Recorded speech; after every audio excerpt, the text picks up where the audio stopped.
All the way right. Get ready for America's #1 funny man. What? Hey. Make some noise. Ladies and gentlemen, from LA to New York, Chicago to Mississippi, let's give it up for America's #1 funny man, Rodney.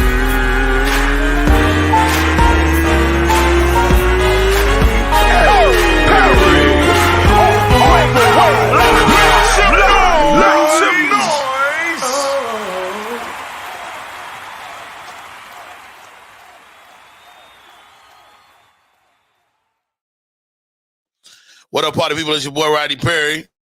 You're tuned in to Rodney Perry Live. We're kicking this mug off like we do. How about this? Shouts out to Marcus Mason. Did my theme song. I've got more miles out of that than almost any other thing that I've used.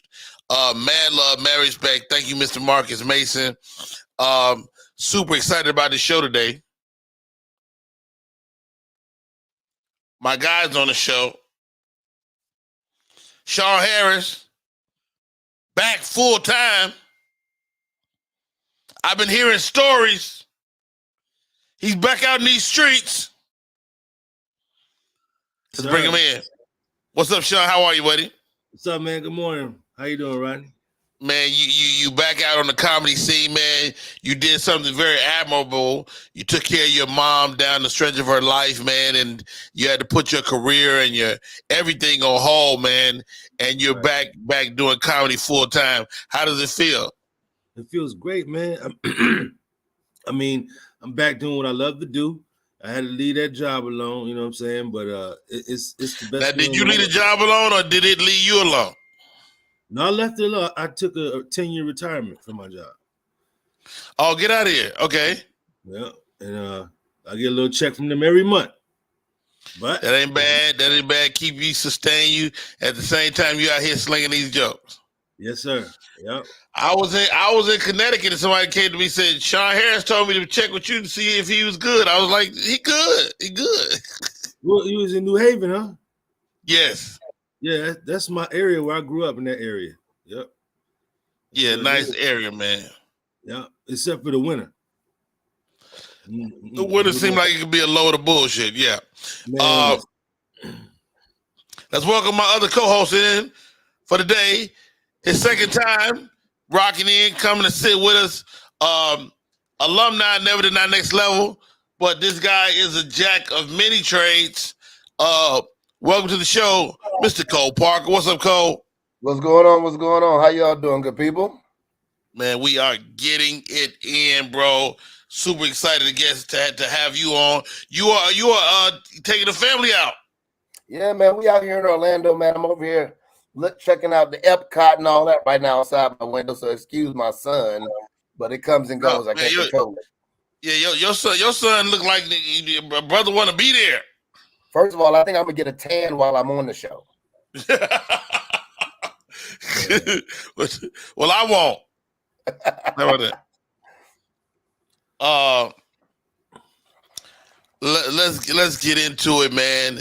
I like to start the show off with the question of the day. How about this, guys? There's all these dope questions. Let me find a couple for us. All right. You know, not there. I don't want to do that. The question of the day. Let's jump into it.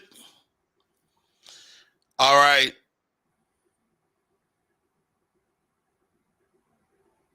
What is the dumbest way you've been hurt? The dumbest way you've been hurt.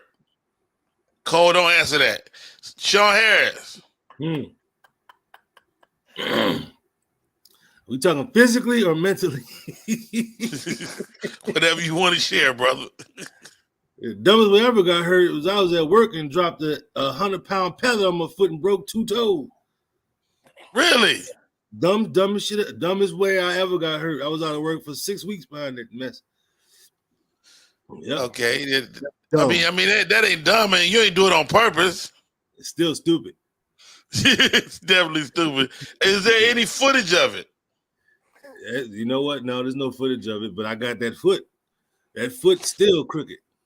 The foot still whack right. Yo, the ladies are tuning in. Trina Pinker, thank you for popping in. Appreciate you. Jeanette, appreciate you. Miss Bush. Nikki is in the building. Thank you for popping in. Mad love, mad respect. Cole. So the dumbest way. What'd you say? The dumbest way you've been hurt. Okay, so when I was about 8 years old, we were getting a new garage installed in the backyard. And in the back of, when they level it out, the ground was lower than the top part. So it looked like it was meant to be level straight, but as a kid, the back was elevated. So I assumed I could ride my bike and jump over the neighbor's fence off the garage. So I started at the street. I took off my bike, boom, straight down. Broke my nose. How old were you? Huh? How old were you? 8. But I remember it like yesterday. You broke your nose at 8 years old? Yes, bro. I was riding a bike, started at the street, took off down the driveway, flying. Called myself going to bunny hop and use the ramp to jump over. First of all, that was a terrible plan. Let's start there. Okay. Once I jumped over the neighbor's gate, if that did work, I had nothing else. Right. But it was kind of like I just ran out of road and fell straight down. Broke my nose, broke the front tire of my car, everything. I mean, on my bike, everything. But it was a lesson. It was definitely You definitely learned a lesson. It's all about perspective. That's why my perspective is so great now. I'm not mad at it. Never you got more nose to look down to give you more perspective. Well, I think it just swole and stayed that way. I think the crazy way I hurt myself, I played Little League Baseball, and I'm playing third base during batting practice, but I'm not paying attention. I'm playing in the dirt. Okay. I hear pop, and I look up, and that ball is 3D in my face, and it hit me right in the eye socket. Awesome. Yo, so bad. It was like pop, and my eyes swole. My mother was like, "What the? You playing base? How you get hurt playing damn baseball, boy?" That's awesome, though. And that was line drive straight to your eye, dude. Smack, pop, ouch. All right, you got $1 billion. What's the first thing you're buying? Cole Parker. $1 billion. Money is no object. Money is no object. $1 billion. First thing I'm buying is probably I think I'll probably buy some land out in Key West and just live there for, and stay there for quite some time. You like the water though. You're a water guy. I love the water. Love it. So is that why Key West? Why Key West? Because it's the fastest thing I get to that I would want to buy. Got it. Pamela says she'll take a house and a car. You already got a house and a car. You live somewhere, Pam. First of all, that's not one thing. That is definitely two. Sean Harris, money is no object. Mm-hmm. What's the first thing you buy? I want to buy a straight up theater for comedy. I want my own comedy club, but I want theater seating, like a studio movie grill movie theater, but that's just for comedy only. That's wow. That's my bucket list. That's my bucket list. All right. I mean, but money is no object. You can buy that tomorrow. Right. That's the first thing I'm gonna buy. You said the first thing. All right. I ain't starting no shit. I just wanted to throw it out there. Yep. A studio movie grill just for comedy only. I'm not mad at that at all. Yep. How about you, RP? Wow, money is no object. I'm buying some people, man. I want to own some humans. I'm bringing back slavery. Okay. But not no black slaves, all white. I'm going white slavery. Bring it back. I know it sounds crazy. Stay with me. I'm gonna take, and I want to get some good, hardworking white folk, maybe from Chicago or Boston, and I'm gonna bring them out there and I'm gonna put their ass to work, and I'm gonna pay them. I'm paying them less than what they're worth, and I'm gonna enjoy every minute. And I'm gonna sit on the porch and watch them work with drinking some mint julep. Okay, There you go. that sounds good. You just can't have a white chef though. Oh, he gonna kill me. He gonna kill you. He gonna put raisins in everything. No white doctor, nothing. Right.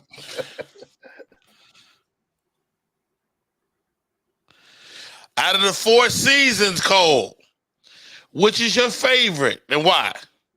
Summer, because it's warm and I could be in the water. So simple. And you're a summer guy. Between summer and sundresses, absolutely. All right. Hey, Sean Harris. Spring. It's not too hot, not too cold, especially here in Texas. You know, you don't want to deal with the summer in Texas. It's ridiculous. Oh, no.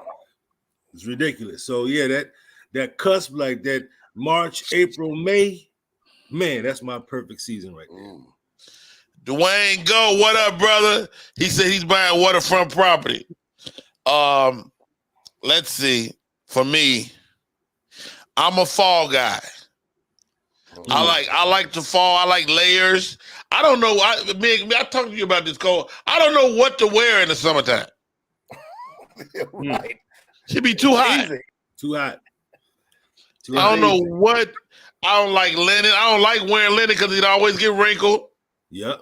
It's made for that. I know. I hate it. And the thing about fall in Atlanta, you know, you got the trees, all the colors in the trees. You know what I'm saying? Yeah, foliage. Yeah. Houston doesn't have that. They got one color, brown. Yeah. Yeah, so what a question of the day again. Always like death. Fall So many like questions. Death. All right, next question. What product could you not live without? What product? Sean Harris. What product could I not live without? That's a good question. Or what website, or what, you know, just something that you use maybe every day that you like. I don't know if I can live without this. I can't live without social media. Period. You don't think you could live? You live without it now. You over here? Oh, I guess we on social media. Yeah, we're on social media right now. I mean, now that we have it and it's a part of our lives, and that's a part of my livelihood where I make money from it, I got to do it every day. So wow, that's crazy. I mean, it makes sense, but I hear you. Wow, social media is big. Cole Parker. Probably Pornhub. Yeah. It gets me by some hard times. You know, it's therapeutic. What kind of times? Hard times. Pun intended. It Okay. softens the blow. Pornhub Seriously. versus other sites. I'm probably on Pornhub daily. So you don't. What up, JP? So wait. I So watch it like TV, like some people watch Netflix. I watch a whole movie eating popcorn and everything. I really enjoy it. That's my entertainment. Get out of here. So you're not trying to put it on to use no other products. Yeah. Oh, see, you're a fellow subscriber. But but no, I mean, sometimes I just like to. I really like the artistic side of sexual activities. You know what I'm saying? Oh, so, good for you. JP Justice says it's XNXX for me. Mm-hmm. Let me tell you something, JP. You want to see your phone explode? You stay on that site. You gonna get some. Your phone is gonna be like, nah. But all right. Last question of the day. Pet peeves. What is your pet peeve? Cole, you pretty even guy. Nothing seems to bother you. What is your pet peeve? Selfish people. Ooh, break that down. I just let's say, I just hate people that go against the grain just for their betterment. You know, like I want you to be selfless when it comes to people. I like people. You love people. That's one of our biggest things, right? So I do like people a lot to the point where I don't never mind conforming to what needs to do to make even society better. You know what I mean? If I got to take 2 gallons of gas and everybody else get 2 gallons, I'm okay with that. You know, I'm not quite socialist as far as that's concerned, but I definitely like everyone to be happy. I don't want people just to go without just because I want more. You know what I mean? That's just a personal thing, man. I just don't like selfish people. You know? Wow, that's a good one. Sean Harris. My biggest pet peeve, I can't stand a motherfucker that can't drive. Really? What like you mean like can't park or just just do stupid shit. Like you on the freeway, people that do dumb shit on the freeway, you on the freeway, they see your signal light on. They know you're trying to get over and they speed up. Stuff like that. That road rage, I got that bad. That's a problem I have. But you know that's Texas too. Like, like my sister lived in Texas. She said putting your turn signal on is like a sign of weakness. Yeah. They just, man, they don't respect it. That they don't see it. And it's everybody. I'm not talking about one or two or a class of people. They see that signal light, that means go. That means speed up. Don't let this motherfucker in front of you. And that's one of my biggest. I don't know if I ever heard this one. Podgy said her pet peeve or his pet peeve is people who chew and talk. Oh yeah, that's another. Yep, smacking and shit. They just rude. I don't want to see your food while it's in your mouth at all. Here's my pet peeve, and my daughters say every dad they meet. This is their pet peeve too. I'm anti self-checkout. Oh. I hate it with a passion. I really get mad when they don't have nobody working and they force me to check myself out. I do not work here at Walmart. Right. I do not work here on purpose. Publix, I do not work here. Piggly Wiggly, I do not work here. Goodness gracious. Well, you talk about burning a brother up. I hate it with a passion. You look up, see that light flashing, like you need some help. Oh man. They ignore that light. You guys say, hey, excuse me. Hey guys, we'll take a break. We'll be right back. This is Rodney Perry. You're tuned in to Rodney Perry Live. What up, y'all? It's Michael Sean, and I know you want to be a podcaster. You want a successful podcast. You want to give your views and opinions, but you just don't know how to do it correctly. That's why you got to hit up ShawneeScott.com. You want to be on radio, and you want to know how to build your radio career. ShawneeScott.com. She's done all of this. I've worked alongside her for years, and I will tell you the information that she can give you is on a value level that I can't even put a price on it. All you have to do is go to ShawneeScott.com. Your future, right now. That's it. Michael Sean. Yeah.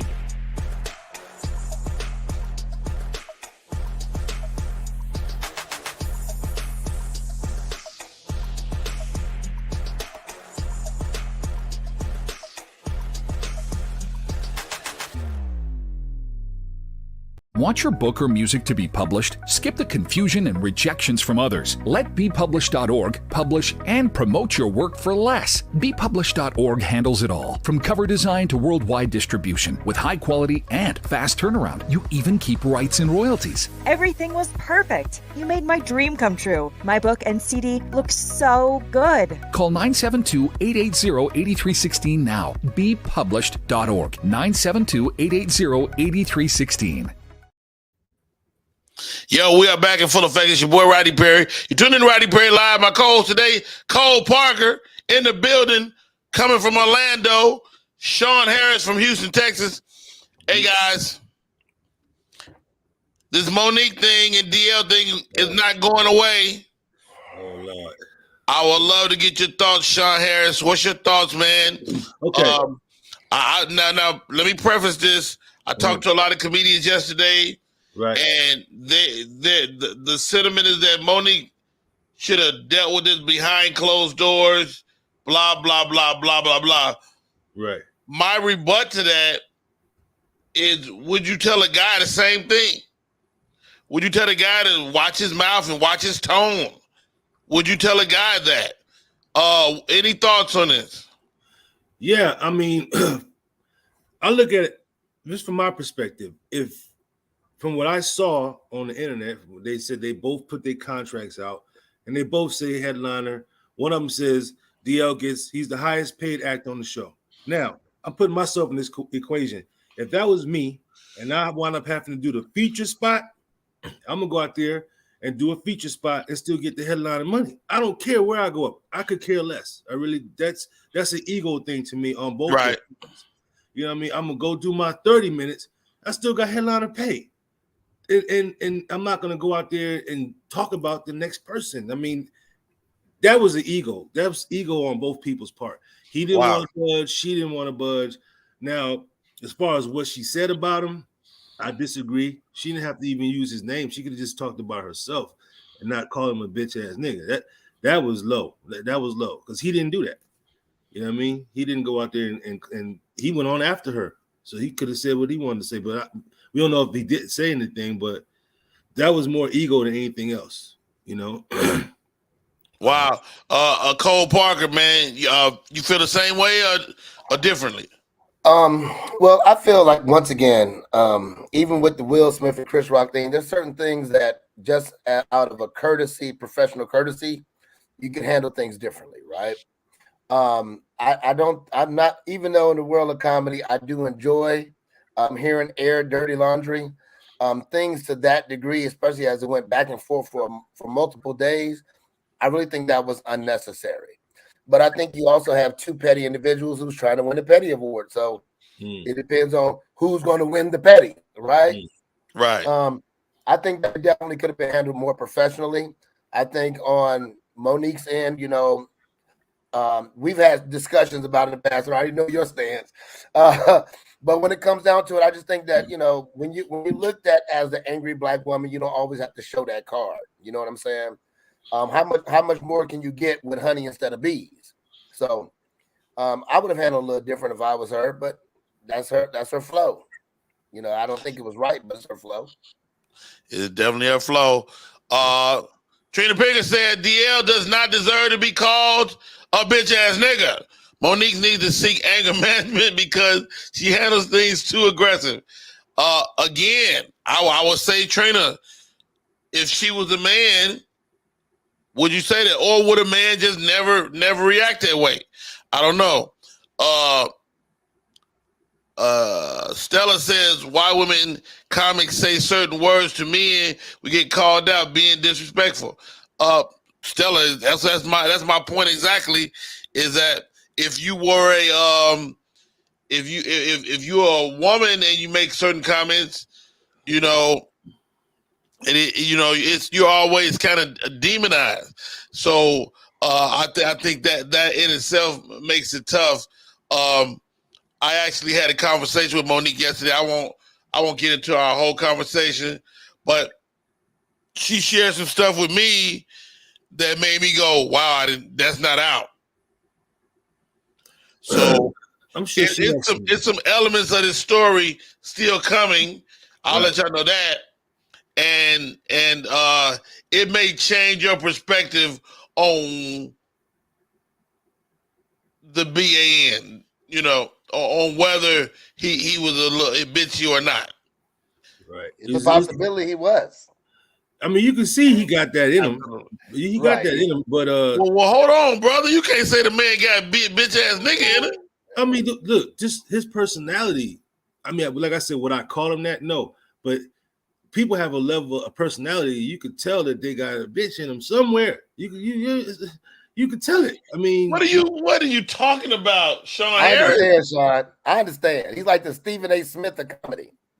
That's a perfect example. Oh God, perfect example. But the whole after the end of the day, like what got to me the most out of anything was the way she ran off stage.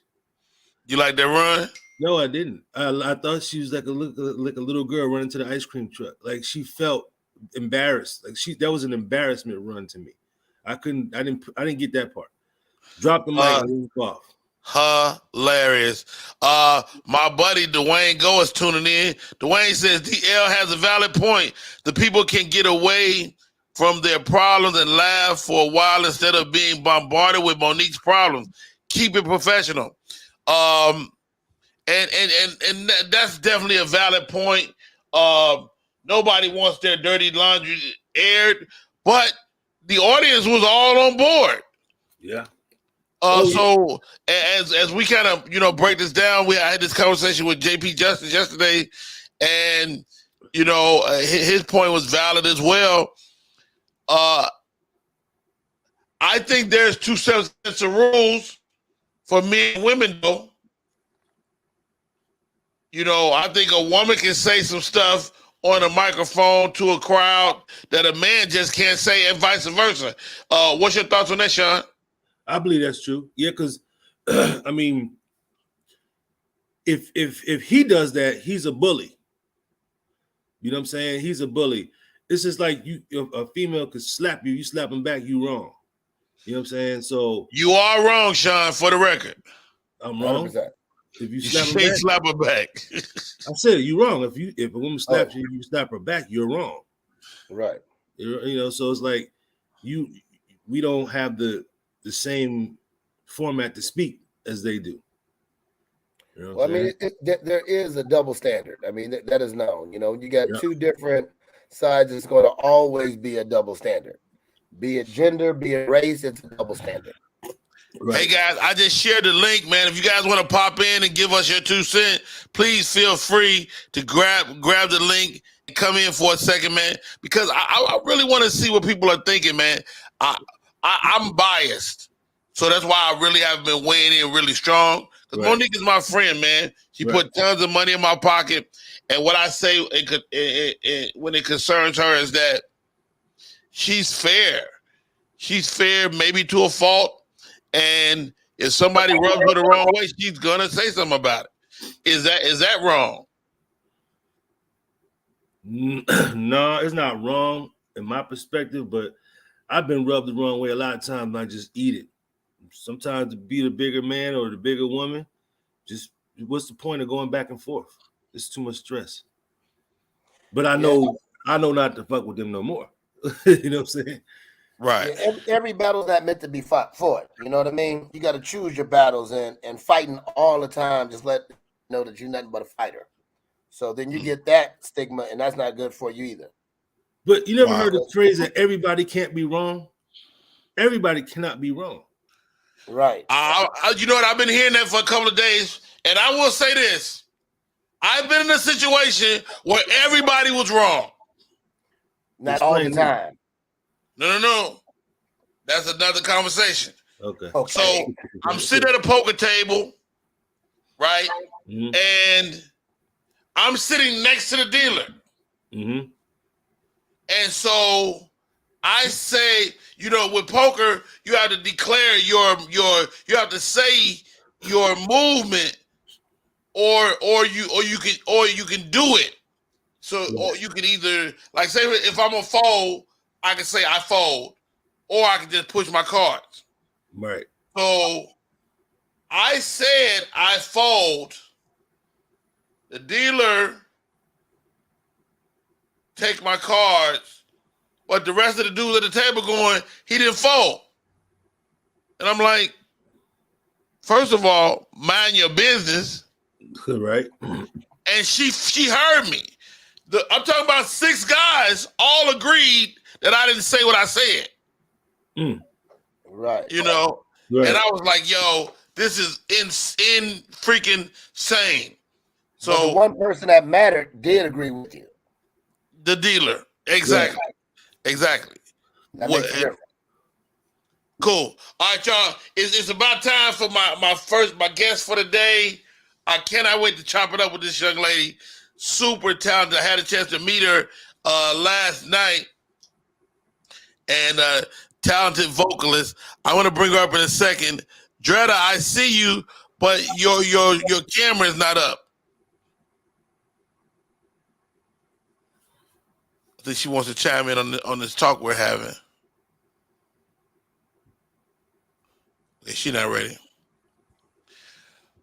All right, guys. I tell you what, I'm gonna pull you guys out for a second. I'll bring you back in a couple seconds. And let's bring in my guest for today, for this hour.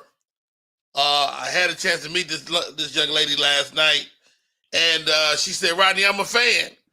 I said, "Oh, well, you know, I'm your newest fan. I start consuming your music. Your video is outstanding. I wanted to play it this morning. Matter of fact, do I have it up? Hold on, because I know she was trying to load it up."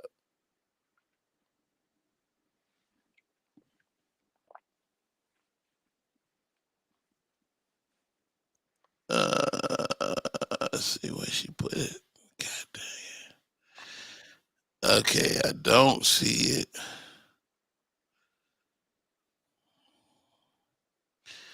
Video. Nope, not that.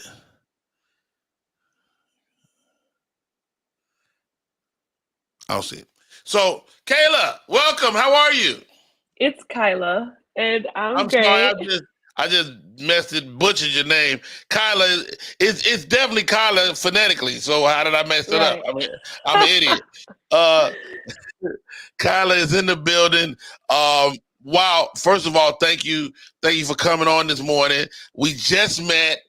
And I told you last night, I think it's awesome that there's so many dope, talented people out there that the world doesn't know yet, but the world is gonna know you. Talk to me about your music, man, and how you create. Yeah, so I consider myself a person who creates life music. I think that sometimes as like believers or Christians, people are like, "Oh my gosh, you're gonna do gospel, right? Like, oh, you're gonna do Christian music," and they keep forgetting that Christians fall in love. You know, we go through, different life circumstances. We go through different things, and it doesn't have to always be a gospel song. So I realized that my title is life music because God is the center of my life, but it doesn't mean that I don't do R&B and I don't do R&B pop and I don't do hip Right. hop and things like that. So everything that I do has a message of either endearment, encouragement, elevation of people's mindset to help them understand, okay, who like I know I'm learning who I am from this music. I'm learning my identity. I'm learning, more about, the fact that I can push forward. I know for me, Miley Cyrus, The Climb, um, one day I was just so discouraged and I was listening to that song and I just started crying. And I want that to happen when people listen to my music, where, my lyrics give them one more encouragement to push forward, one Wow. more step, but still be fun, still be hype, still be light, Just but still get like a turn up. still encouragement. Yeah, still turn up. My next EP is coming out. Whoop whoop. Um, I'm really excited. I know the song that you saw was Cuts. It was about being okay, not being okay, essentially about trauma. And it's was R&B soul. But this EP is gonna be R&B pop and hip hop. So I'm really pumped. And yes, I'm a vocalist, so you're gonna hear all vocals on it. Man, I mean, can you let my audience hear your voice? Oh wow. I know, Just and I don't know know. it's early in the morning. Oh. If the answer is no, I get it. I can. I mean, I can. I'm trying to figure out what song. There's a hole in my heart. My soul is bleeding. I need to free my mind and see what I'm feeling. 'Cause Lord knows, Lord knows,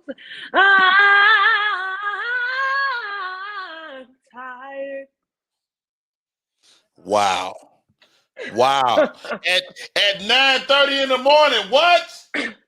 Oh yeah, that wasn't warmed up. I'm sorry, everyone. I hope that was okay. No, you sound amazing, man, and I wish you tons and tons of success. What's the big goal for you? The goal for me right now is to continue doing what God wants me to do. That's my biggest goal. As I told you last night, I was a biochemist. I worked at Emory, and I've done research at NASA as well, and some in college. So I'm a scientist by training, and I went on this path due to my obedience. God wanted me to do it. He said, "Okay, Kyla, like you were saying, you used your left brain for a while. Now it's time to use your right brain. And I really want you to start tapping into your creative space. Though being a scientist is very creative because you invent different things. But as a creative, like an artist, that's a whole different level of creativity. And I'm excited. I did my first movie last year. I'm coming out with my first EP this year. So I'm just over here just growing and So, making sure I do what I want. so you're an actor as well. Yes, I am. So what do you love, Kyla? He's like, let me try to get this. It's okay. It takes people like 7 tries to get my name right. It's okay. I got 5 more. I'm gonna make it. I'll make it early. I'm sorry. Can you repeat your question? What do you love? Like, you're an actor, you're a singer, you're a scientist. Like, what do you love? Um, to be honest with you, so I love impacting people's narrative and perspective and helping and encouraging them. So Okay. whatever avenue does that, that's what I love. So Really? in science, yeah. So in science I could do that. In music I can do that. So I technically just love my mission and purpose. And I allow my giftings to, touch that mission. So yeah, I love to encourage people. That's a huge staple piece of who I am. I love to be there and be empathetic and really help people, learn and help to develop leaders and help people develop who they are, be a great example. So that's what I love. So if it can be Wow. done through acting, music, and ministry and and science, then I do it through those things. Your parents are pretty outstanding. I had a chance to meet you and your brother last Yeah. night. I Yeah. stalked both of your pages, your Instagram pages, and I can only say your parents have to be awesome to have generated such great children, man. Talk to me about their influence, individually and collectively, on you guys. Oh wow. So that's a very, very amazing question. And I'm actually excited to talk about that. So I'm sorry about that. I don't know why I went out. But let's start with my moms. So I have 2 moms. I have a biological mom and a stepmom.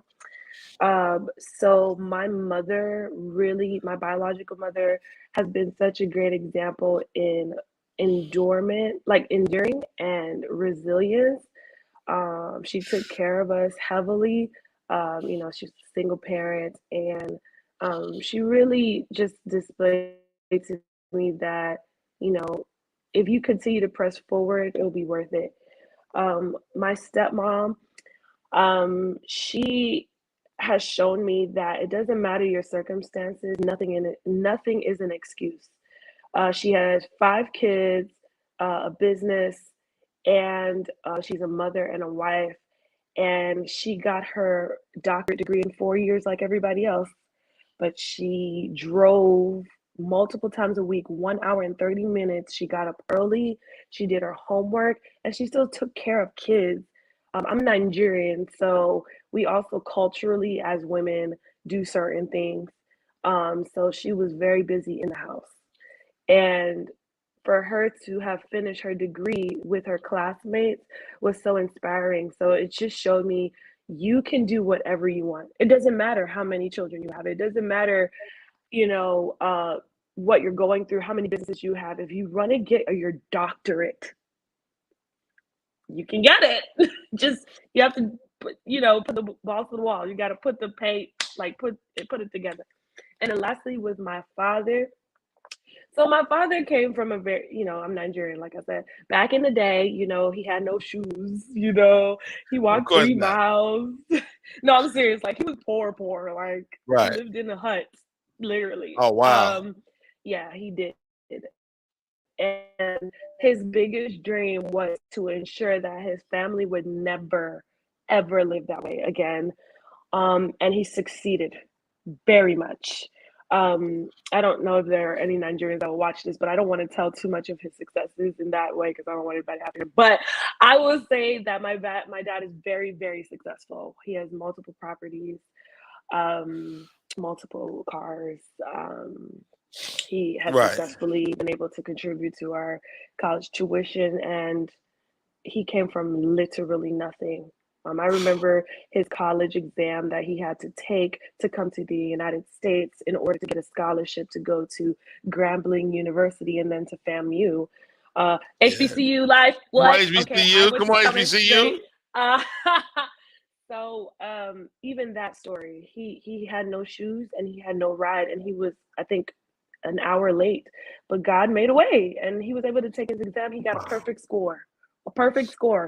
And Get that's what out of landed him here. his ability. Yeah, he got a perfect score because he knew that was his only way out of poverty.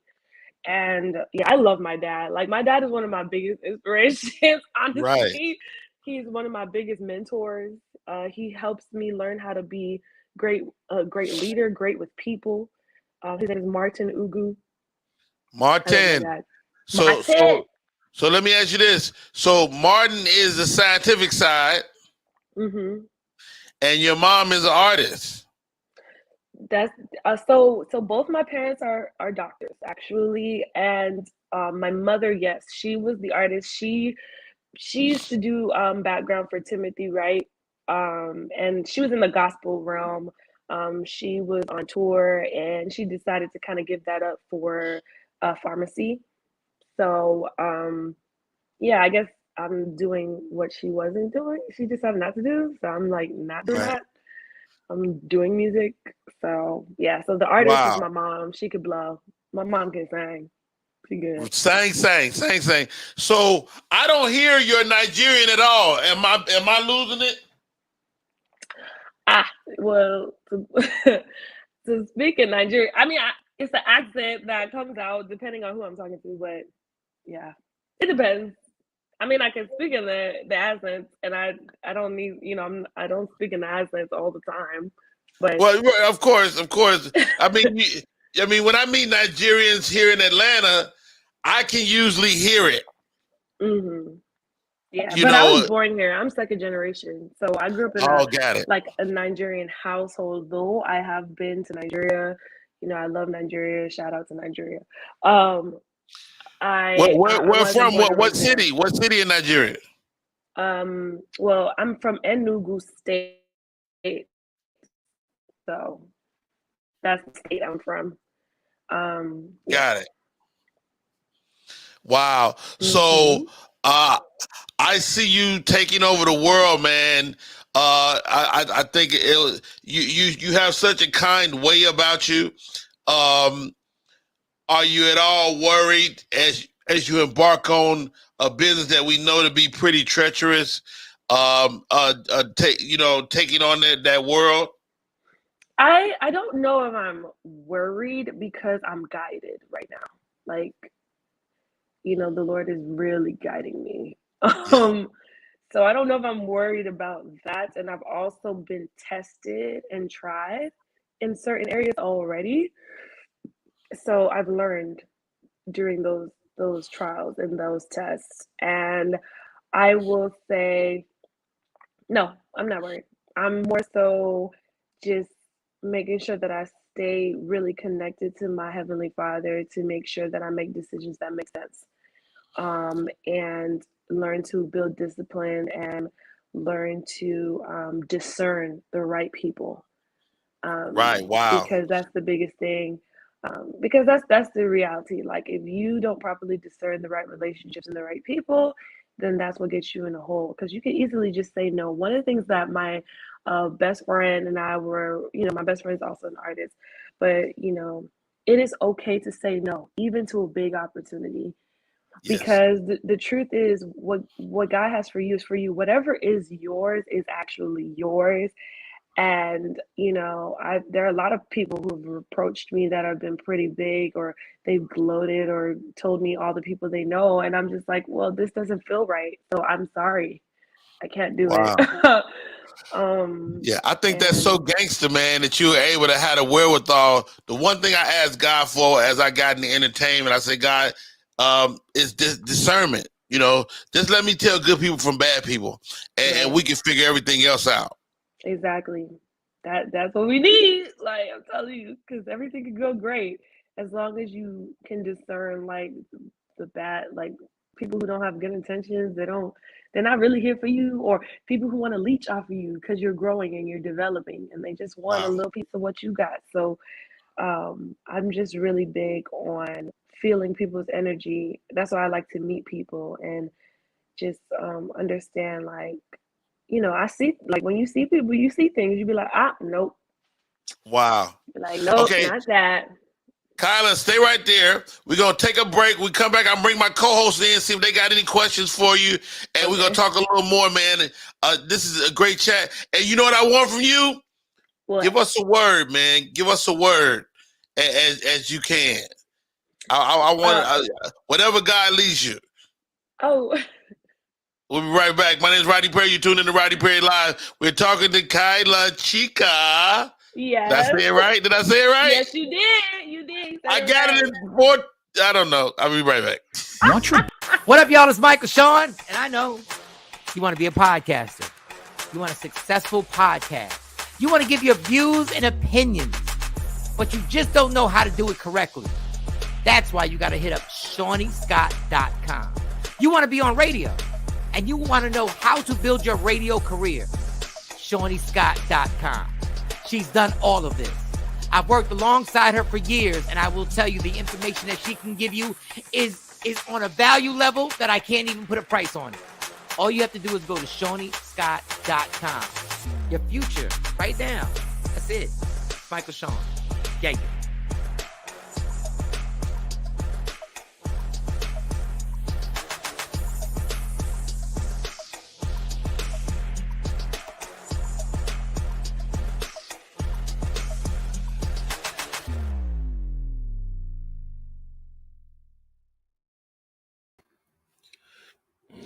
What up, party people? It's your boy Rodney Perry. You're tuned in to Rodney Perry Live. My co-host for today, Cole Parker, Sean Harris. Yay. We're talking to Miss Kyla Chica. Hey. Shawnee Scott on air has joined us behind the scenes. Shawnee Scott, are you okay? Yeah, I'm okay. I had to change my office to somebody else's office for a little while. I'm not mad. Trying to Shawnee figure out Scott why I on walk in here power with a in the microphone. neighborhood. Is Kyla's video in there somewhere? Let me pull it up for you. Let's see if it crossed over before we got disconnected. If you give me like 2 minutes, I'll put it in here. You got 2 minutes. Okay. You got 2 minutes. Cole, you got anything for Kyla? You muted. I'm sorry. Great job. Don't ask me to sing this early in the morning. There's no way I could do that. You sounded amazing. Oh, really? I'm glad. Well, let me tell you, because I was over here like, you ask me any time of day, it's over. But you did a great job. I can't wait to see the video. As far as your upbringing, how does I know that your mom, you mentioned, was also into music, singing and things like that. You said mom can blow. How does being from a Nigerian family, how does that transpose over to everyday life? Because all my Nigerian people is like, you go be a doctor and that's it. Like they only have one option in life, right? So Yes. how does your family support the fact that you do want to sing? Oh, yes. This is such a good question. Such a good question. Okay, so I'm a biochemist already. Oh, So okay. So you technically I'm are kind of helpful. like I'm a scientist slightly, Okay. so that helps them. But the truth is my dad came from a different background. So he has always been more so encouraging me to pursue what it is that I value. He's never been the type of person to force me. So my mom is American, my stepmom is Nigerian, and my dad is Nigerian. So my dad, the Nigerian side of that, he's going to be the one to heavily influence what I would do. And at first I was going to be a cardiologist or a gastroenterologist, and I actually changed course recently. So even when I decided not to go to medical school, I took the MCAT and I did really well. That's the entrance exam, and I just didn't apply. So Wow. I was like trying to figure out what was it about my spirit that was telling me no at the time. I didn't know what it was, but my dad and I are best friends, and he was just like, he wanted me to go to school so bad. He wanted me to get professional education so badly, and part of me feels like I should have listened to something, but he's he loves me. He supports me. When I did my first feature, he was like, "Oh, okay, I see what you're doing. I see that you're doing something." And then I remember, he heard me sing and he saw my video. He was like, okay, you're doing something here, and this is nice. I like this. I don't know, and he's kind of worried a little bit, a lot. He's actually very worried. But Okay. Right. he's trusting God in it. He's just trusting that God is protecting me, because even like this whole year, I quit my job, and you know how the music and acting industry is very fleeting. You have to, all this stuff. And he's like, Kyla, how are you surviving? How are you doing all this? I said, the Lord is doing everything. Like, God pays all my bills. God pays for everything. Like, I Right. have a nice I have a nice place. Like, Well, I need to everything. get on that prayer list. I'm serious. And he's like, okay, I see what you're doing. I see that you're doing something good. So, okay. So he's worried, Hey, everybody. hey, Sean Harris, man. Yeah. You recently taken that leap of faith back into entertainment. You have any questions for Kyla? I mean, questions. I would say I just want to first tell her that she did sounded very good. Like you said earlier this morning, I can't have talk in the morning, let alone sing. You know what I'm saying? Yeah, when you're a performer, you got to be ready at all times. And that's that. You're also a prime example of stay ready so you don't have to get ready. Yeah. Right. Questions would be, what do you see yourself doing in the next 5 years? Would you entertainment, or would you go back to work? Would you go back to school? What do you see? So my business, KCU Impact Enterprises, is going to be a conglomerate of, left and right brain entertainment with a splash of medicine. So my mission is to impact in ministry, medicine, music, and mindset. So you'll see me doing things heavily in the entertainment industry, while also then tapping into the research and medical industry. So it's actually going to be both. I have a lot of, when I used to study, when I used to work in immunology, I just found like there were so many cool ways to like kill cancer just using your immune system, and that's one of the biggest like breakthroughs I want to like contribute to, while also continuing to just go in the industry. And I'm gonna be frank with y'all, just transparently honest. Everything I'm doing is based on God's like instruction and guidance, because I would have gone to get my PhD if I could be real. But this leap of faith was more so an act of obedience. I don't know how else to tell you. I'm gonna be real. And then I got my first movie opportunity 1 month after I quit. So I was like, okay, which is weird because most people tell me, Kyla, I worked 5 years to get a feature. I did background for such a long time. I worked 13 years to get a feature, and you got a feature in a month. I was like, yeah, because I listened when he said to move, and I did. Hey, So, when you move, when he say move, you move, just like that. I mean, just like that. I'm about to finish. I'm just about to finish. But in the next 5 years, that's what I see. I see myself making some more albums, doing some more movies, networking well to build a good network of people in the industry who have high influence, so that we can transform and impact people's lives and perspectives on their identity, and help encourage them, make some breakthroughs together, get some investors so that we can start really implementing some medical breakthroughs.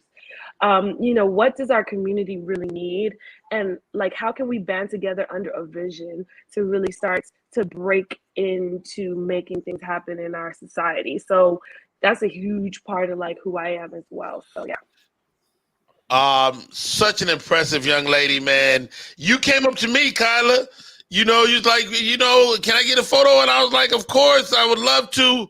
Like, how did you become aware of Rodney Perry? I actually worked on the Tyler Perry set like a couple months ago. First of all, shout out to Tyler Perry. I love him. Shout out to Tyler Perry. I love Tyler Perry. He's so nice. Anyway, so Tyler Perry's Big Happy Family, and it was not 20 years ago. First of all, I'm not that old. I'm so in my 20s. I was not 6 years. Ooh, am I giving my age? It doesn't matter. I was not that young when your movie came out. It was totally 10 years ago, please. So Medea's Big Happy Family is one of my favorite movies. Well, that might be 10 years ago, 10 or 11. Yes, it was 10 years ago. I looked it up because I was like, Rodney, what you talking about? No. But you know what? I thought you were talking about Johnson Family Vacation. That's why, because that movie is 20 years. Now that is old. Yeah. Ouch, Big Happy Family. Kyla, ouch. Okay. I'm sorry. That's old. My age. Anyway, that's all you. So your role for me was powerful because you decided to take your leadership back in your household. And remember, like, Tyler Perry does these inner message movies all the time. And I think that for me, I loved your role just because you loved your wife in the movie so much. You just wanted her to be happy, but part of you was not being the leader of your family and putting your foot down.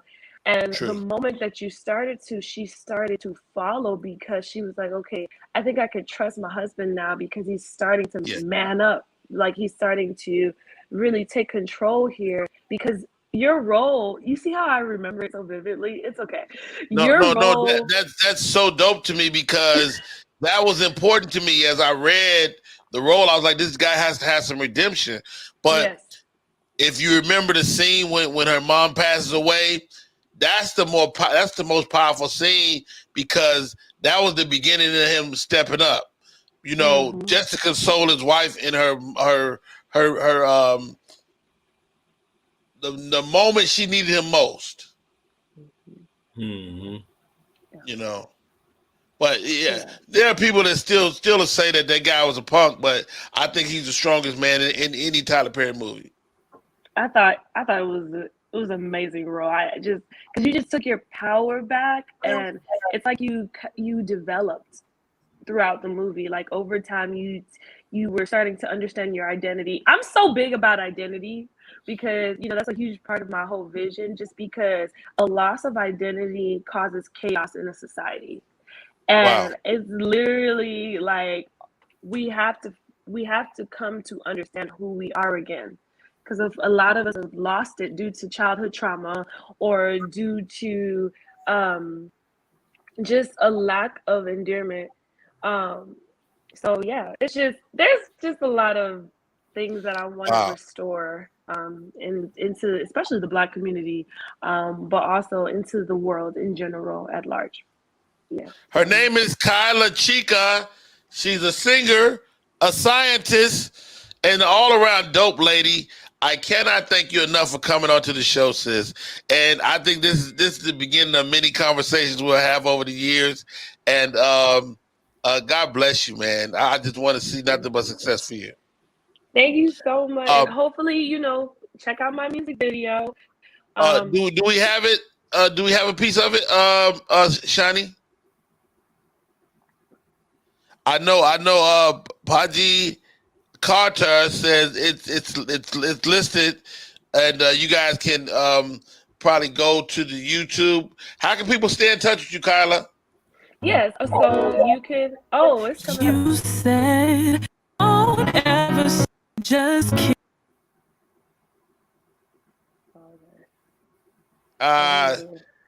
It's choppy, Shani. I paused it so she could talk. Oh, sorry. Oh, okay. Yeah, I'm sorry. So basically, you can follow my Instagram at KYLA_CHIKA, Kyla_Chica. And also, if you look on YouTube, KYLA CHIKA, you will find my page and you'll also find my music video on there. I have a concert coming up in August. Woo woo. It's gonna be my EP release concert. It's gonna be at Cat's Cafe August 13th at 5:30. You want to arrive on time because it's gonna be an amazing experience. So you can find me again at Kyla_Chica, KYLA_CHIKA, and the tickets to my concert are in my link in my bio. So yeah, love it. I love it. Well, here we go. Cuts. You said they were just kids, and words said created mental lids. No one likes you, you're not worth it. Get pushed down and you deserve it. But they said they were just kids. Yeah. He said you were the one. And every hit represented that love. Yes, it did. Every word that tore you down, he said it was love about, but he said it was just love.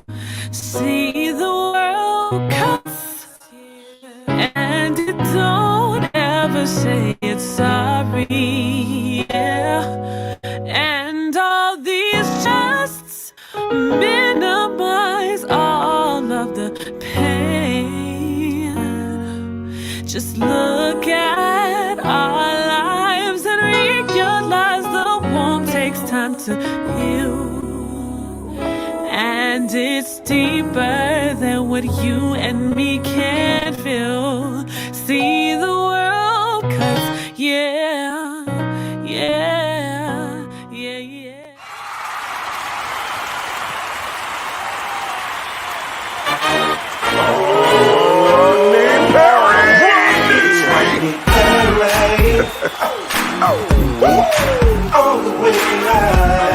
Get ready for America's #1 funny man. What? Hey. Make some noise. Ladies and gentlemen, from LA to New York, Chicago to Mississippi, let's give it up for America's #1 funny man, Rodney.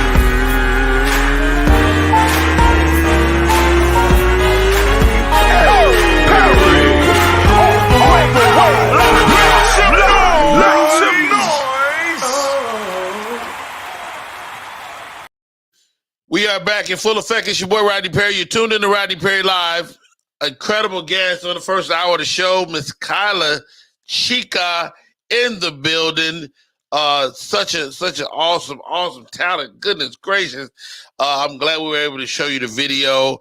Go to the YouTube page and be a part of everything Kyla is doing, man. This video is amazing. We played a portion of it. My co-host for the day, thank you, Pudgy. My co-host for the day, Sean Harris, Cole Parker. Sean. Yo. What did you take away from the Kyla interview, man? What's your thoughts? I mean, she sounds like she's well educated. She articulates well. She sings well. She got everything right. I mean, she's got it going. All she got to do is keep pushing forward. I mean, I'm more interested in the science. I want to hear about dissecting frogs, but still, you know, I ain't never met no scientist. That's funny, man. Hey, Cole Parker, man. You know, as me and raising daughters, man, how impressive is Kyla, bro? Man, first of all, absolutely amazing, motivating, inspiring. Everything was great. Nice chest. Everything was great. Did I say that out loud? I can't help it. I got a problem.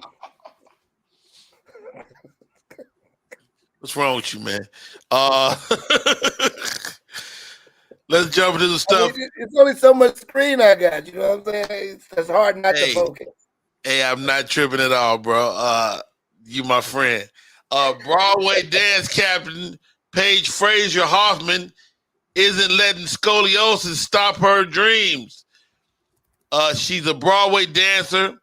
Her name is Paige Frazier Hoffman, and she's diagnosed with scoliosis, the curvature of the spine. Cole, man, how awesome is this lady, man? She got the curved spine. She's still dancing.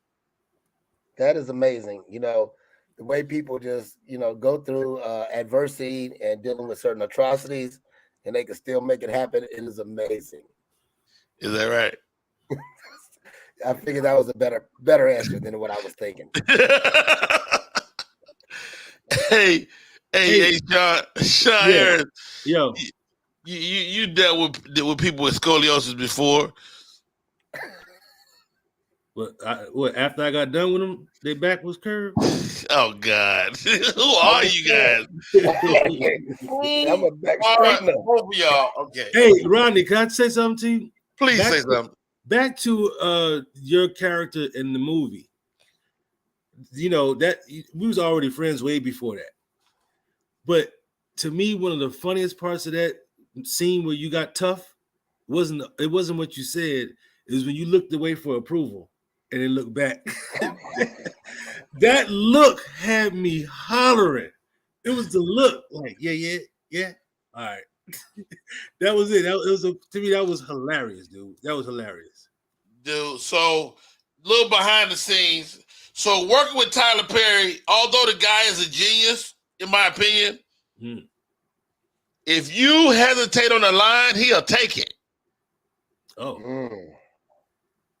So there's a scene when I'm in I'm at work, you know, and I'm sitting there, and he says, Medea tells me, you know, you sitting on your ass too much, da da da da. I had lines in that scene. Damn, what was you supposed to say? Like, I don't remember. Oh. But I know what, if you hesitate around Tyler Perry, he wrote everything. He'll take your line back. Oh, and use the line that you're supposed to say, but he'll say it. He'll say it. Wow. Awesome. And yeah, he did that in that situation. And so the rest of the movie, I'm like, I'm not letting that happen again. So I was all over my shit. Right. Right. So that look that you gave, was that something that they told you to do, or something that you? No. I mean, you know, as an actor, I don't know if you noticed or not, Sean, but I'm a thespian. A who? I like girls. There ain't no T in the LG. What? Yes, it is. What? It is. You're right. Wait You're a right. minute. There's a T in Both of y'all need to stop. Huh? You're saying you are what? I like girls. Really? They don't even match. Who's on first, Cole? That's a better question. Who's on first? Right. This is Black Music Month, so thank you to Kyla Chica for coming on. And let's talk music, man. I saw a comedian last night, and he was like, the fact that we, you know, of course, one of the chief cancel people in our culture is R. Kelly, but he was saying in his joke that it's impossible to cancel R. Kelly because he created so much music. My question to you guys: will R. Kelly be able to come back? He's never getting out. But I mean, does he deserve a life sentence? Well, let's say this: when you get convicted of racketeering, you get convicted of 3 counts of sexual trafficking, and they all come with 20 years each. And he's kind of up there in his age. I think, they may not call it life, but it's definitely life-esque. Wow. Yeah, because we talking about 60 years, but maybe they run concurrently. That's still a hot dub. He gonna be 110 when he get out. Only person made a comeback was Ronald Isley, and that's because he had R. Kelly. R. Kelly can't do it on his own. Wow. Sean Harris, man, can R. Kelly make a comeback, bro? I highly doubt it. I mean, we have to live off his catalog, now the only other thing I can think of is if he's writing for other people while he's back there. I mean, he can't do it from back there. He got to be out. I mean, if he gets out of jail tomorrow, I see him making 100% comeback, straight up. But is he getting out of jail tomorrow? Nope. He still got state charges that he got to deal with. That was all federal. He got 3 different states. Yes, he's still going back to court. Really? If he was writing for people right now, he could make a good living in prison. Right. He could bring Jaheim back. Yeah. Jaheim definitely need to come back. Black Music Month. What's black music to you, Sean Harris? Black music to me? Yeah.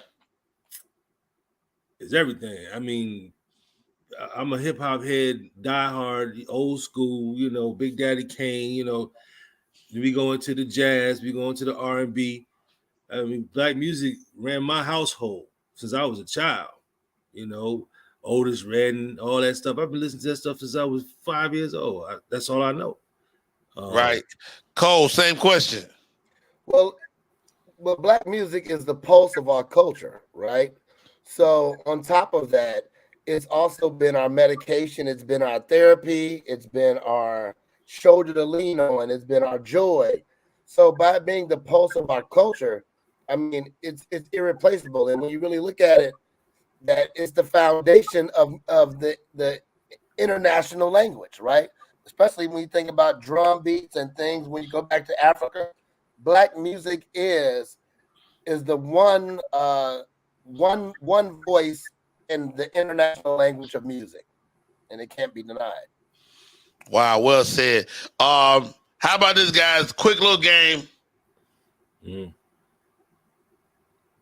Music marks time in your life. I'm gonna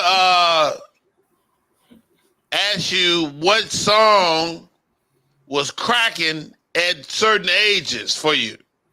Okay. It's gonna be quite a lot of thinking. I know what my answer is gonna be. Do your best. Okay. Sean Harris. Yes. You're 15. What's cracking? Michael Jackson. ABC. ABC?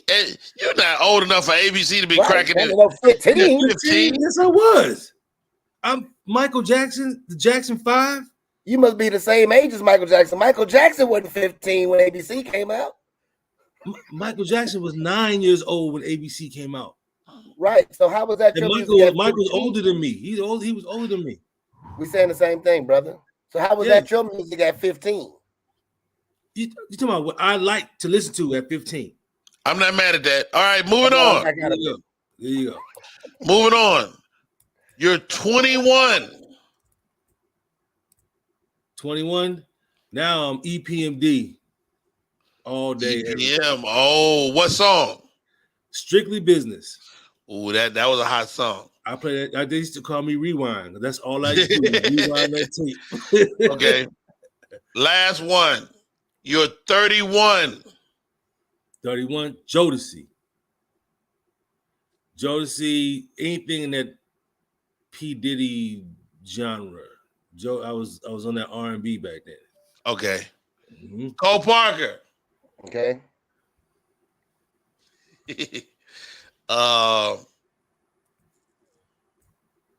You're 17. What's cracking? 17. We talking about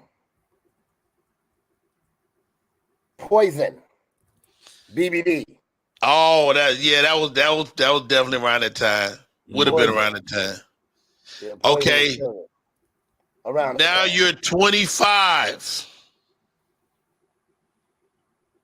25. What's cracking? Yeah. We're talking Rough Riders. You talking about DMX. You talking about the Rough Riders anthem back then. That was my joint back then. Rough Riders anthem. Y'all ready for the Rough Rider? You know, the whole compilation was dope. Michelle said she was backing that ass up with Juvenile at 17. Cash money, same time. All right, last one. 40. You're 40. What's cracking? Okay, we talking probably maybe Kanye then. I don't know, 2012. I think I was on some R&B stuff too by then. So I was probably heavily R&B. So maybe is that Music Soul Child, Neo Soul around that era, I think. Maybe yeah. So that's probably where I was then. Probably Neo Soul, Music Soul Child. Yeah. Johnny Scott.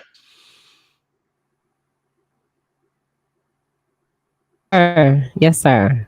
You are 15. What music is cracking for you? 15. 15. So I was in high school, so Salt and Pepper. Salt and Pepper, she grown. All right. Yeah. We were wearing You're 27. What's cracking? Oh, that's the whole Murder Inc. Ja Rule, Ashanti, J-Lo, Bad Boy era. That was that. Wow. I mean, the way you framed it though with Murder Inc. Yeah, murder, all that. Yeah. All right. Thank you. All right. You're 35.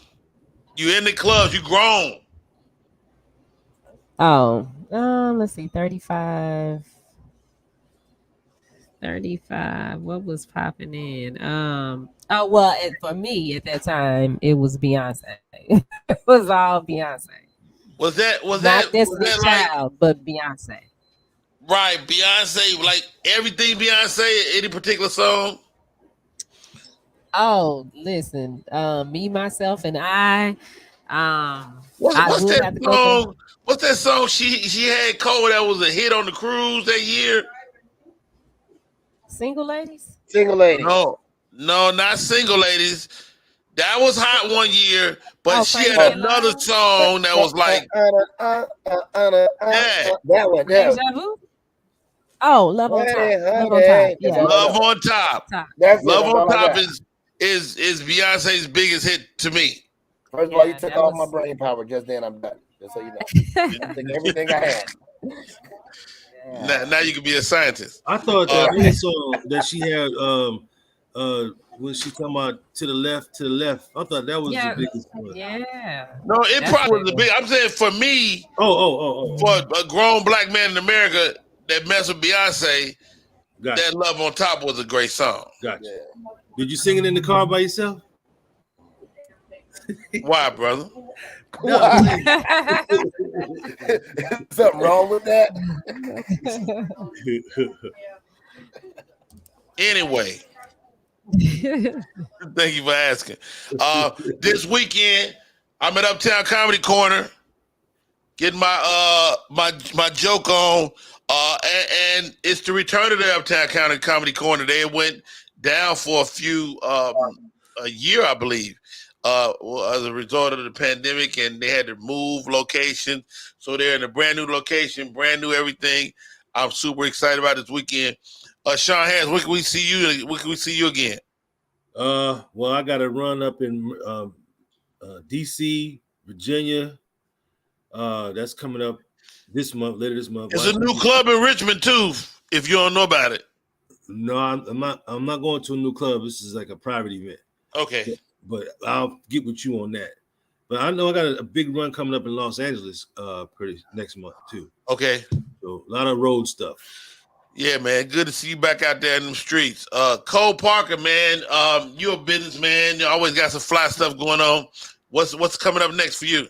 Well, man, the Divas in the Fence business is picking back up, so we got some classes jumped on the calendar for that. Right now, I'm in the pre-planning stages of Coldvember birthday party. I turned 50 this year. Are you doing a destination? Yeah, instead of that, we're going to do a cruise. We'll talk about it, but yeah, we're going to do a cruise. That way I figure I can just open it up to people and we get a little of everything. Got it. I'm not mad at that. Yeah, it's going to be an easy one. But next to that, just keeping business running, brother. Playing golf. Yeah. Yeah, you've really got serious about this golf world. Oh, yeah, man. It's time to get you out there. I'm going to sneak you out there. You just don't know it yet, but you're going to come. Man. We'll get you out there. It can make you move, RP. I might do it. My knee be hurting, man. I don't remember I hurt myself out there. Shiny Scott. Yep. Shiny Scott. She is Media 360. Media Room 360. I'm sorry. This is what I'm trying to figure out, Shiny Scott. How do I watch us on Roku and or Apple TV or Amazon Fire? You go into your Roku settings and you select the channel. You go through, you type in Media Room 360. Oh, so when so I add that to my Roku. Right. Media Room 360. And the same way on Apple TV? Same way on Apple TV, same way on Amazon Fire. Got it. I get it. I know how to do Roku like that, but I've never added nothing to my Apple TV. Repeat that. So I'm on this Roku right now. What is it? What is the Media Room 360? Okay. So you add the channel. Right. Yeah, you add the channel. You can add it on your phone too. You can download the app. I'm doing it right now as we speak. Hey, Joy. Hey, Joy. Namaste. Hey,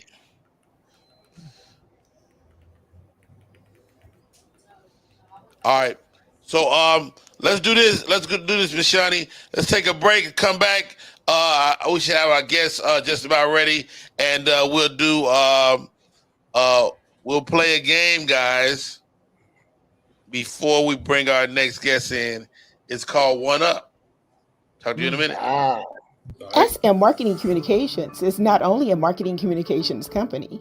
They also provide web content management, social media marketing, video and audio production, advertising, not-for-profit marketing management, and community outreach and engagement. Want to learn more about SM Marketing Communication? Call area code 314-339-7662. That's 314-339-7662. That's SM Marketing Communication. Want your book or music to be published? Skip the confusion and rejections from others. Let BePublished.org publish and promote your work for less. BePublished.org handles it all, from cover design to worldwide distribution, with high quality and fast turnaround. You even keep rights and royalties. Everything was perfect. You made my dream come true. My book and CD look so good. Call 972-880-8316 now. BePublished.org. 972-880-8316. And we're back. Welcome back to Rodney Perry Live. That is a fact. Thank you very much, Shawnee. And I don't know what Shawnee is. I think he's taking a doo-doo. Hey, you better go sometime. There ain't a lot of time. Y'all give us for a break. Hey, Shawnee, give me and Cole the screen. Okay. And let's play some One Up. We had a good time with this yesterday, so I said, let me play it again. Are you stretching? Yeah, sometimes you got to get ready. All right. The name of the game is One Up. Congratulate and elevate. We all got friends that you tell them some good fortune you have, and they always got to tell you what they got going on as well. They can't just congratulate you. So here we go. Our co-host for the day, man, super talented man, businessman, great husband, great father, man. Cole Parker, man. How are you, bro? Man, I'm phenomenal, RP, man. Thank you for having me as always, man. Beautiful day outside. Yeah, man. Just glad. Yeah, no, I hear you, man. It's crazy you bring that up, man, about the day being so great. I hadn't even brought this up to nobody, but I got X-ray vision now. Brother, yeah. You know what? That is amazing. You don't know how much of a blessing you're going to be with people who have different type of cancers and things like that. I really think that is just amazing. Hold on, Cole. You good? Okay, thank you. For a second I was a little scared. I appreciate it. That's really good. But let me tell you what I've been doing lately. Okay. So, women have to do mammograms and things like that. To make sure that they don't have breast cancer. So, believe it or not, I'm in the cancer acknowledgement and curing business as well. So I can actually, with my mouth, put a breast in my mouth and taste cancer. So if you got it, I can fix that right away. And then I just and all the cancer is gone. It's completely amazing, man. I've really been working on this lately. Wow. I could taste the last time I tasted some cancer. Still on my tongue. I mean, you know what's always impressive about you, man, is you out to help people, bro. And that's what it's all about, man. And do you do men as well? No, unfortunately, it's something about it just doesn't work, brother. I tried it. You did try it?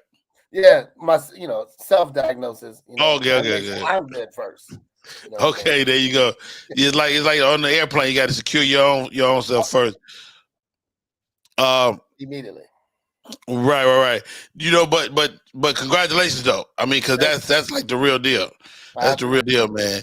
And the crazy part, man, is that and I really wasn't supposed to tell nobody about this, but I'm curing people too. You know what I'm saying? But directly from God. So God reached out to me. He's like, yo, we need some help curing folks. And he endowed, and so now it's like I just make it happen. You know what, brother? You've been a blessing to me and my family. The fact that he would bless you to bless others, that's the least that I think that God can do for you. The very least. Yeah. The very least, you're right. Because of how big of a blessing you have been to everyone. Comedians, friends, family, extension of such, you have been amazing with that. You're right. You're right. And it's funny because, he actually told me this. And he told me don't tell you that I knew because he knew we were Get out of here. You talked to God? So the Last Supper, I actually prepared it. You cooked the Last Supper? The entire menu, I was like, we're not going to do chitlins because Jesus don't do the swine thing. We're going to have a whole bunch of leavened bread. I kind of put that together with the fish. And then I've been doing it for a while. The whole water to wine thing. Wow. I had grapes in there. It wasn't, we're not going to talk about that. We don't want to reflect on history. No. I completely get it, man.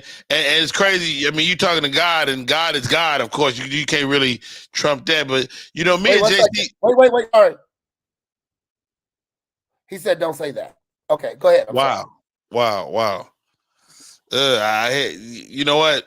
I'm going to say it, and he'll just deal with me like he always does. So I'm talking to JC, and we just Jesus Christ, yeah. And me and JC talk all the time, and he let me hear his album. He got an album coming out, so yeah, I'm excited about. He has an album coming out. Oh yeah, JC got an album out. Yeah. Oh my God, you know the title? JC, I'm always on top. Awesome, brother. The fact that you even have that information, I think you're much more in with the family than I ever been. You know what I mean? I mean, I wouldn't say that, but I hear you though. Well, I hear people questioning my age because I do look young for my age. The gray is wisdom. I've been around for quite some time. You know, my name used to be Methuselah, but I changed it to Cole. I kind of evolve as time progresses. So I've been around since day one. So a lot of people are non-believers. Just wait. I know when it's coming. It's gonna take you down. So if I was you, I would start getting my life straight. RP, Yeah. start getting your life straight, brother. I'm Wow. not saying nothing because I know you're in with the family. Right. Start getting your life straight. You know what, man? Just well said on so many levels, man. I see my buddy LeBaron is in the comments. He asked, was there any features on that album I told y'all about? And of course, you know, first of all, you got JC and Jay-Z together for the first time. Yeah. Yeah, man. And he actually was gonna put some different pastors on there, but it come to find out that they couldn't get into heaven at all. Yeah. Man, well, you know, I don't know. You know, I remember when we were talking, you know, Guy and I were talking about this whole Hova thing. And even though that sounds like that could be a really, really good jam, you know, I don't think he really likes this Hova thing that Jay-Z been going with. You know what I mean? You don't think so? No, not really. You know, I don't like the way he rips on the tracks with the harps. You know what I'm saying? The harp game is not really as dope for Jay-Z's voice. You know what I mean? His pitch is slightly off. There's other compilations I think I would look forward to, but in all honesty, I think that God is going to drop the next album. It's going to be like a battle album, and it's going to battle him and JC. It's going to be like me, myself, and I, Trinity. It's going to be dope. I shouldn't have said nothing. Yeah, you don't want it to be dope. Man. Thank you, Cole. Sean Harris. Yo. How are you, man? You get the game? I heard I'm following it. Yeah. I see y'all going. Hey man, I see you out there in the streets, man, doing your thing, man. First of all, congratulations on everything, bro. Thank you, sir. Thank you. Yeah, man. So, but you know, I just bought a new car. One of those Tesla electric joint. Oh, okay. You got rid of that other thing that you had with that crack in the windshield? Hold on, brother.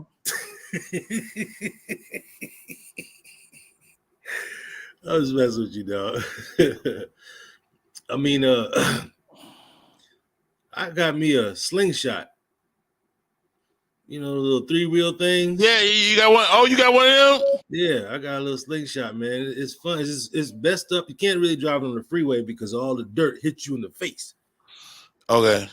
But that's what I got. I mean, a slingshot, and it's cool because I let my aunt Gertie drive it. Gertie took it. She went down to the grocery store and bought a whole pallet of water and had no way to transport it because it was too big to get in the car. Wow, that's crazy, man. Because you know I hang out with my aunt sometime too, and she went Target and I'm sorry, Walmart, and she bought out all their bras and panties. So she's the queen of Vassarette now. Wow. Yeah, it's crazy because last time I was in Walmart yesterday looking for some drawers. Right. They didn't have my size, and the AC was off. First time I ever been at Walmart, AC was off, but they had every register full of people. When's the last time you went to Walmart and saw each and every register was with a cashier at it? Never. I ain't seen that. 25 registers and each person was there. It was a cashier at each one. No self-checkout? No self-checkout. Self-checkout was broke. Wow. Yep. Well, hey, Sean Harris, thank you so much for joining us today, brother. You got it? I mean, I'm glad you had me, man. You know what I'm saying? Yeah, good stuff. Cole, Shiny, me and Shiny, you never played, have you? No, I haven't. You want to? I mean, we can try. We can see. I'm not comedians like y'all, but let's see. So the whole idea, all you got to do is congratulate, then elevate every time. Okay. All right. Put these guys out here so we can focus. Okay. All right. Johnny Scott on air, man. First of all, congratulations. Media Room 360 is killing the game. Thank you. Thank you. Yeah, man. Always a pleasure to see, man. So what you got going on? Oh, well, outside of the streaming, you know, I work on, Sean was talking about Walmart and how those self-checkouts weren't working. Uh-huh. But I put those in Walmart, so maybe it was just user error.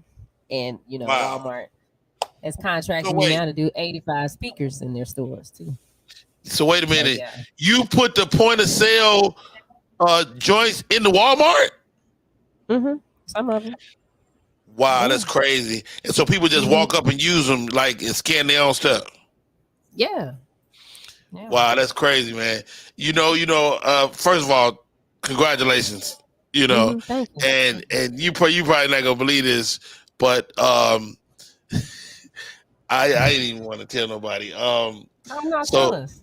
no, I'm about to break it down. So you revolutionized the checkout, like I revolutionized dentistry. So what we doing is taking, you know, they have like the self checkout. We doing that with teeth. Oh, that's dope. Yeah. So you always, you know how you forget your stuff sometimes? We embed the barcode in one of your teeth, and then that tooth is like it check you out. Oh, like all your food. So anything you touch in the store, whatever you want. And but you got to be careful because you don't want to get no meat in your teeth because then it mess your checkout up. Oh, okay. Yeah. Well, that's good. That's good. Yeah, That'll help. What we're rolling out next, because you know, sometimes when people get all that stuff, it's hard for them to carry it out to the car. They don't have the baggers like they used to have when we went to the grocery That's store. true. That's true. So yeah, so you know, you got the thing for the tooth. We got a little thing when you walk up, all they have to do is just wave their hand, and then the robots will come out and pick everything up and take it to your car for you. Get out of here. Yeah. Wow. See, that's what I'm talking about. You always ahead of the power curve, man. Yeah. Yeah, man. And I'm so glad that you got the robots because, you know, I own all the technology to create the robots. So it's, you know, I mean, I just need somebody to have the right idea, and I can't thank you enough. Oh, okay. Well, that technology is dope. The robot is dope, but you know, all the bandwidth that technology got to operate on. Right. My granddaddy patented it. Your granddaddy patented the bandwidth? Yeah, and then he passed it on to me. I inherited it, so I got the bandwidth. Yeah. Wow, that's crazy. I own the internet. That was my granddaddy. That's you know what? I can't even be mad at that. It can't nothing beat that. Can't nothing beat that. But it's crazy we bringing up granddaddies. So my granddaddy invented and I hate to bring this up, but my granddaddy invented like the new penis. The new one?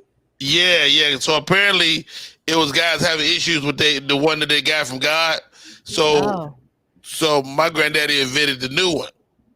Oh. Was your granddaddy by chance, was he born during like the slave time? Yes. Oh, because you know what? You know the Dr. John Morrow, that's who owned our family. And I think your granddaddy was on our plantation. That might be true. Yeah, and so Dr. John Morrow probably kind of helped him with that. You think so? Yeah, because Dr. John left us a whole bunch of stuff. Oh, okay. He left us all the land. He left us all the technology that was back then, you know, like the cows, the plowing machines, the everything. So I think your granddaddy was there with my great granddaddy. And my Hey, great you know granddaddy what? probably facilitated it for your granddaddy because You know my what? great Now granddaddy that was now that you John now Miles that you Davis. mention it, I think your great granddaddy definitely was around. You know, but I mean, and not even taking nothing away from him because the man was a great man. I'm just gonna throw this out there. Uh, my great granddaddy, and I don't know if this is true or not, slapped the shit out of your great granddaddy over his girl at the first Oscars. Oh yeah, you know what? My big mama told me about that because I actually Yeah. got to meet her. Like she lived for a long time, so I got to Yeah. talk to her about that. But she told me because she was trying to help me figure out how to, when I grow up, how to take a suitor is what she called it. And she said your great granddaddy had some issues, and she really didn't want to hurt his feelings, but she was really in love with my great granddaddy.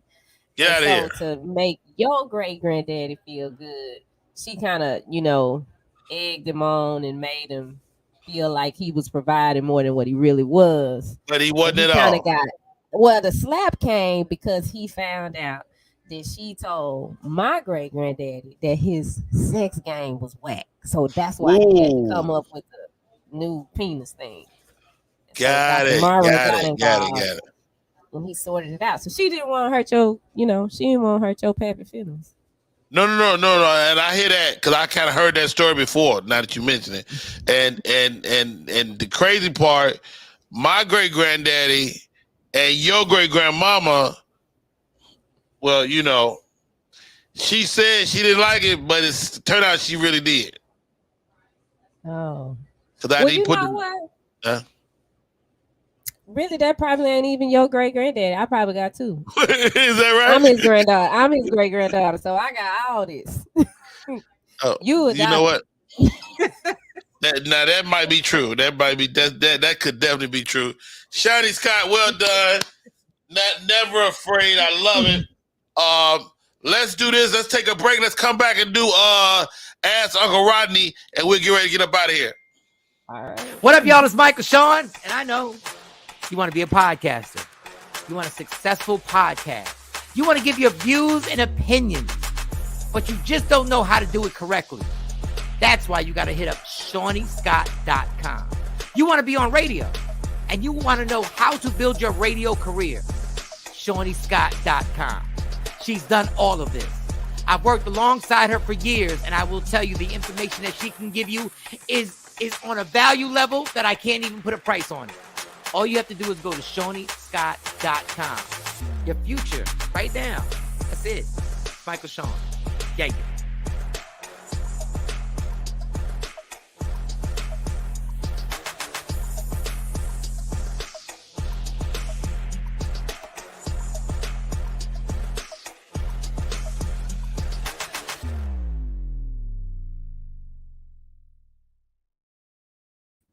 Nigga break him or come hit you.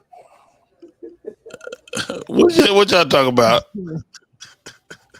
First of all, that was hilarious. That was good. Way to go, Sean. Shiny killed it, right?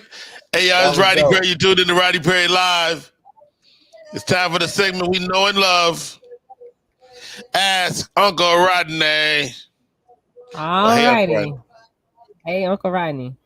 All right, dear Uncle Rodney, I went through a divorce over 10 years ago, and it was a horrible experience. He was abusive physically and mentally. Instead of being my advocate, my mom took my ex-husband's side. My mother and I have been at odds for years because of it, and her relationship with our children is strained. I recently found out my mom and ex have been taking trips out of town together. Should I say something to my mom or just let grown people be grown people? Okay, wait a damn minute. Hold on.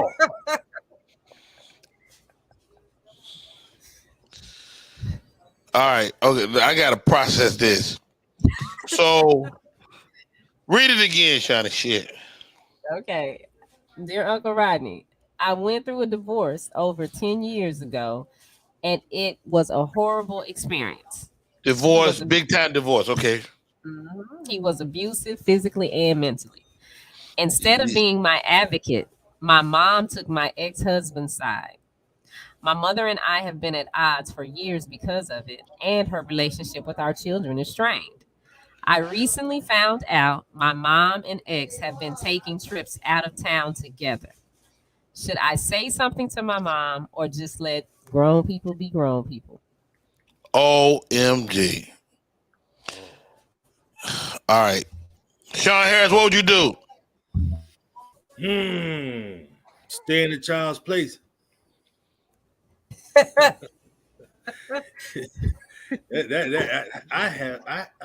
have no words for that. I don't even. I'm stuck. Cole Parker, the realest man on the planet.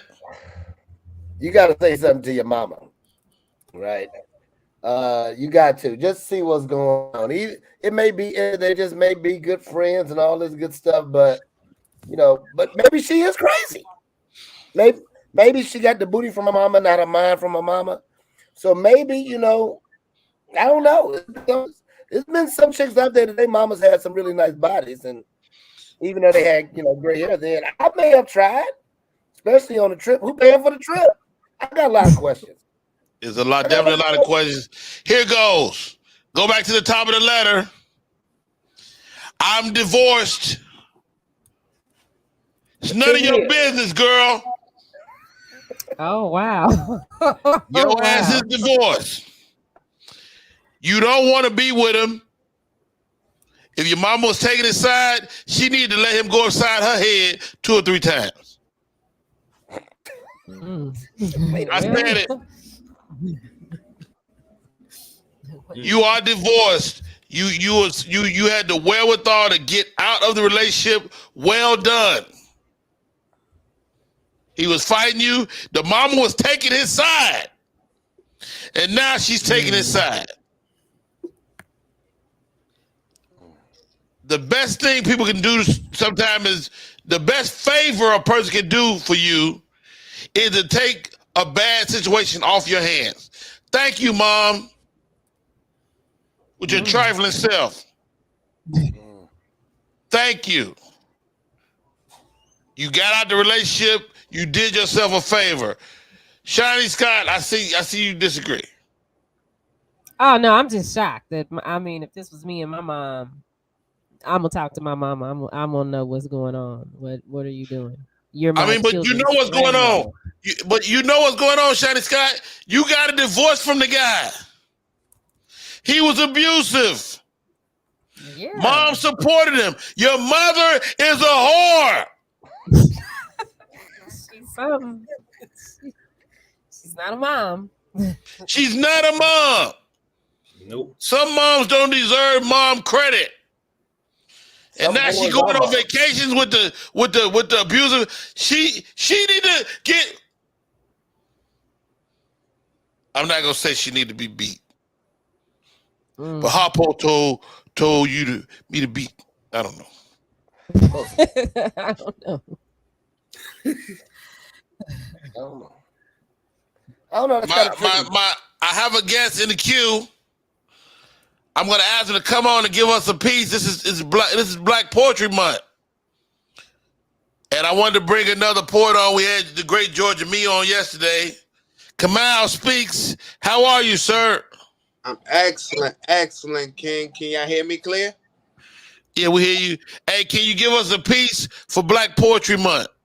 Well, I'm going to give you a piece about the lady who was talking about. About who? About the mama. Check it. Her wash is cold. She shoulders the load of dirty clothes like if it was laundry. See, each garment is a form of torment that she's been through.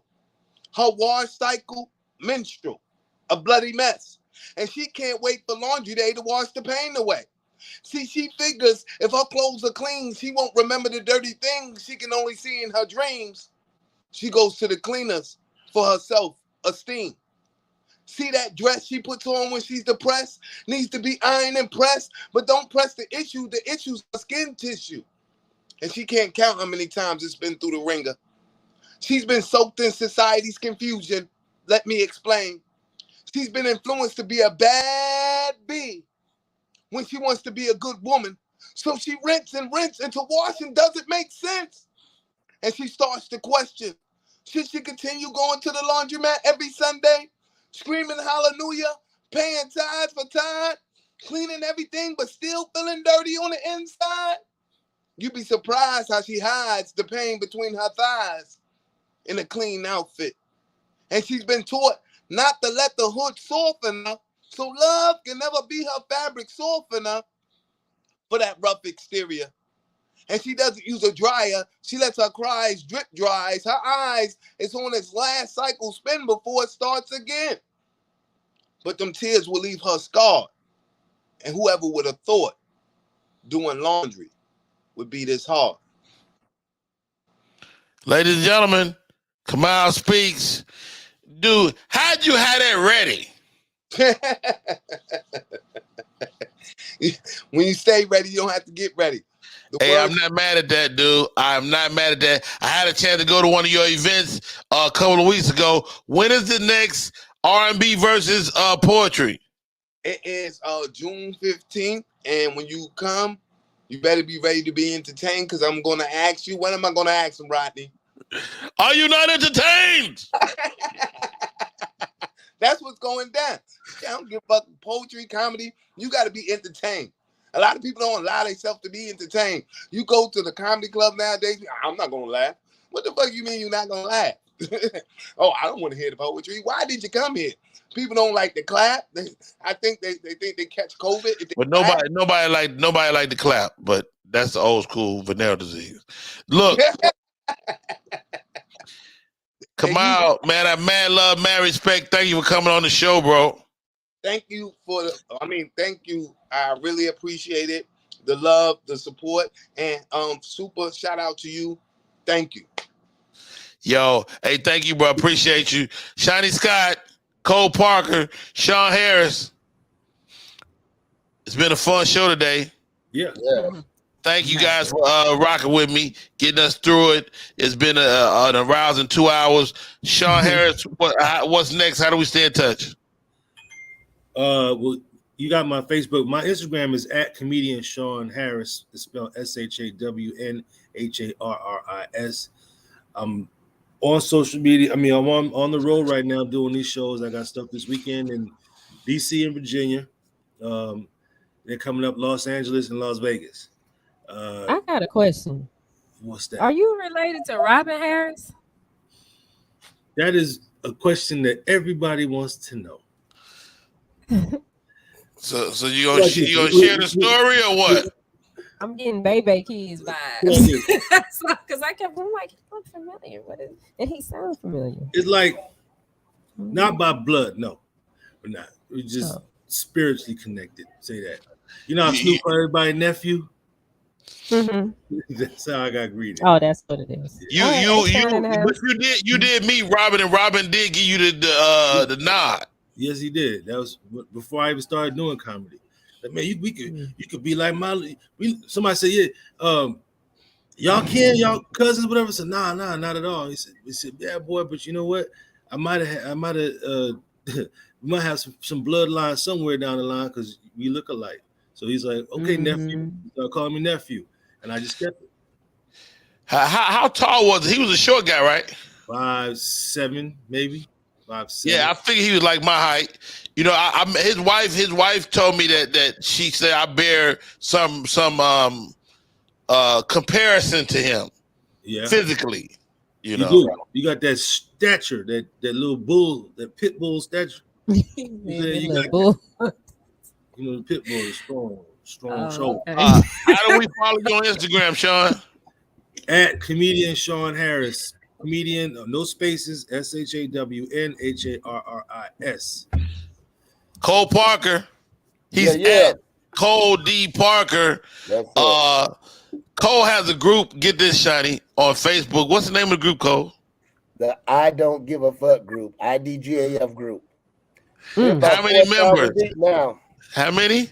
About almost 4,000. Really? Yeah. And just something you started on a whim? Yeah, I started because my wife said my other businesses don't really coincide with my level of entertainment and jokes. So she made me start something for my foolery and fuckery, and that's what it is. Wow, I love I'm it. gonna look for it. I'm gonna find it. IPGAF group. Okay, I got it. I hit join. There you go. Shanny Scott, that ain't for the faint of heart, though. Let me tell you. Shanny Scott masquerade as a nice person. I'm gonna tell you. She gangster, though. She's gangster, though. They get a little what? Oh, in the room. That's fine, cause I'm on the fuck you tour. And they talk about it. Wait a minute. If you got a problem with anybody being talked about, the group is not for the faint of heart. Yeah. Shanny Scott, how long you been on the fuck you tour? About 2 weeks now. Goodness gracious. Well, I'm glad I haven't got to reach fuck you status yet. I can't tell you how much it's an honor to be able to rock with you each and every day. The name of the business is Media Room 360. What's next for Media Room 360? Well, actually, I just put in a couple bids with Walmart they need speakers. So hopefully they'll pick up my bids, and then we're gonna start doing these Dollar Generals. One of the comedians that was on here reached out to me about doing a show. Probably JP. So, he has a cool concept. I was like, yeah, that would be hot. So that's it. You know? Hey, that's it. Hey, my name is Rodney Perry. You tuned in to Rodney Perry Live this weekend at the Uptown Comedy Corner here in Atlanta. Cannot wait. I got what else coming down the pipe? I got Minnesota Milwaukee, coming down the pipe. And I got where else we going? Baltimore coming down the pipe. So we will be out this summer. Hopefully I'll catch you in the city. That's our show for today. Thank you guys.